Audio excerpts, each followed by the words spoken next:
ça va, oh.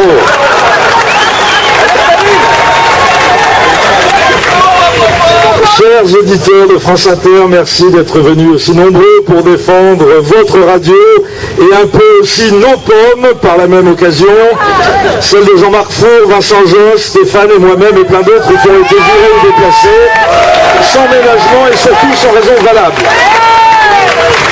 J'espère que vous comprenez bien tout ce que je dis.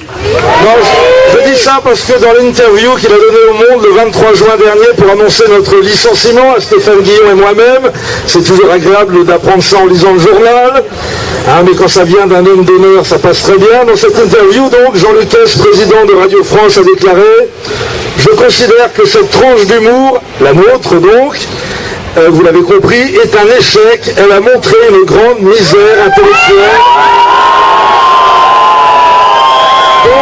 dont je ne m'accommode pas. J'espère que les 2 millions de miséreux intellectuels qui nous écoutaient tous les matins ont apprécié le compliment que leur a adressé M. S ce soir. Vous êtes un peu moins nombreux, mais je suppose également complètement demeurés. Donc n'hésitez pas à m'interrompre pour poser des questions au cas où vous ne comprendriez pas certains mots. Dans une autre interview qu'il vient d'accorder au Point, cette fois-ci, le même Jean-Luc Hess indique « Cette affaire Guillon enflamme surtout le petit monde parisien ». Vous noterez qu'il n'est plus question d'une affaire Guillon-Porte ou Porte-Guillon, c'est mieux. Il n'y a plus que l'affaire Guillon tout court. Une semaine après, il a déjà oublié qu'il m'avait viré. C'est agréable. Donc je cite, l'affaire Guillon n'intéresse que le petit monde parisien, que ne fréquente pas du tout Jean-Luc Hess naturellement. Tous ses amis sont agriculteurs, c'est bien connu.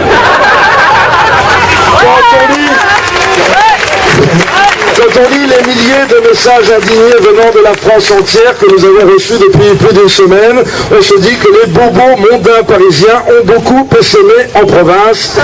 Essaimer, c'est pas trop compliqué, vous avez compris.